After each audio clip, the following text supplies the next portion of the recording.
Hello, everybody. Okay, I'm giving you a head start on exercise 11D, which is one of the exercises from week 13, which begins Wednesday morning, which is for me tomorrow morning. All right, so on the left, I'm looking at exercise 11D right here. Okay, this I think will be one of the harder exercises because writing in Latin is always more difficult. So I'm going to take you through sentence number one. In essence, I'm giving you the answer for number one here, but I want to go through it slowly so that you understand genitives. So if you look at, as I said in the preview to week 13, genitive case, which is right here up on the right, genitive. Now we have all these cases for nouns that you're seeing. You've seen nominative, you've seen accusative, you've seen ablative.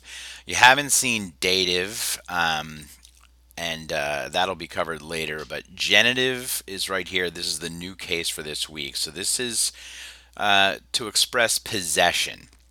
So going across here, puelli means of the girl or like the girls something, apostrophe s, not like girls plural, like the girls are playing, but this would be like the girl's brother.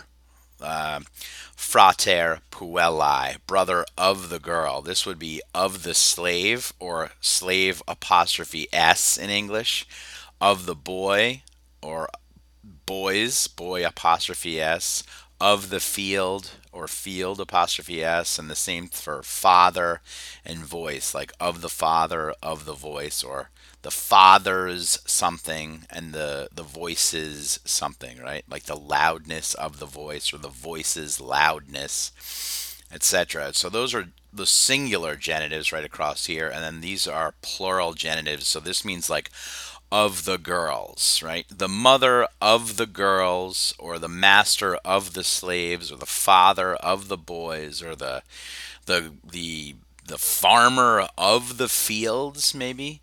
And this is also of the fathers and of the voices. So again, these could all be like plural, like S apostrophe for these and apostrophe S for these. So let's look at 11D number one. So we're going to start with Davos, right? Davos is Cornelius's overseer. Here is a genitive here, right? Davos is the overseer of Cornelius, or he is Cornelius's overseer. So you see the apostrophe S, this is genitive case. And Cornelius is Davos's master. So here we have a subject. Davos is the overseer. This is a complement. So subjects and complements are both in the nominative case.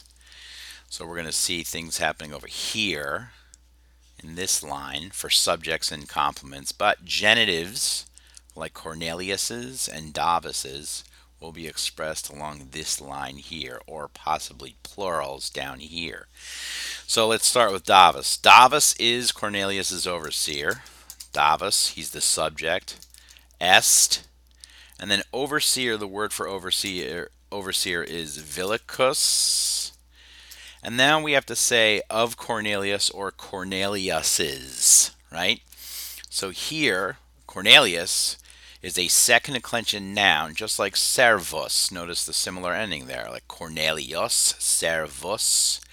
So the genitive of Cornelius is going to be Cornelii, and that's going to look like this: Corneli, and then another I for the genitive there. So that's sort of like the stem of the word there. And then this genitive ending is just another I there. So that's Davos is the overseer of Cornelius, and et Cornelius est. Cornelius is, again, Cornelius now is a subject here. Davos was the subject here, but Cornelius is the subject here.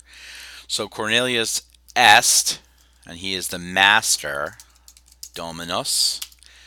And now we have he's Davos's master. So just as Cornelius and Davos were second declension masculine nouns like this, so now it's going to be just like Cornelii, it's going to be Dav, and that's like the stem onto which these endings go. Davi. Now it's a long I in the chart, but I don't have long marks in my computer at the moment. But that's the way it's going to look. Davos is the overseer of Cornelius, and Cornelius is the master of Davos. So there's number one. I'm actually going to go and give you number two as well. So you're getting answers here. So please use them. The threshing floor is full of many slaves. You see this of, and that is a genitive word too, right? The father of Marcus shows possession, but there are other ways, like this isn't quite a possession word here. Full of many slaves. So if you see of or you're showing possession, those are genitives. So of slaves and of slave women. All right, so we'll start with the threshing floor. The word for threshing floor from the story, you may recall, is aria. The threshing floor, est, and now we have the word for full, which is an adjective. Now that adjective can be plenus if it's modifying a masculine word, but here aria is feminine, so plena matches with that. The threshing floor is full, and now we have of many slaves. So this is expressed with a plural genitive. The slaves are plural. So there you see of slaves right there. The genitive of slaves, of boys, of fields. So now it's also many. So the many is also going to have the same ending, the same genitive ending as the noun itself. So we're going to say multorum, servorum. I'm going to bold those or underline them so you can see. And of, now we have many slave women. This is still genitive, but now slave women is a feminine word, and from the first declension, the word is ankila, right? That's the way you would see it as a nominative or as a subject, but we're using genitive here. So ankilarum, and then I forgot the many. Now, since ankila is feminine, so must the form of many be. Multarum ankilarum. So I'll underline those two to show the genitives. So the threshing floor is full of many slaves and of many slave women.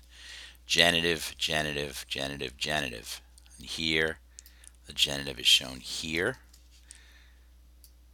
and here. Of Cornelius, of Davos, of many slaves, of many slave girls, slave women. Okay, I hope that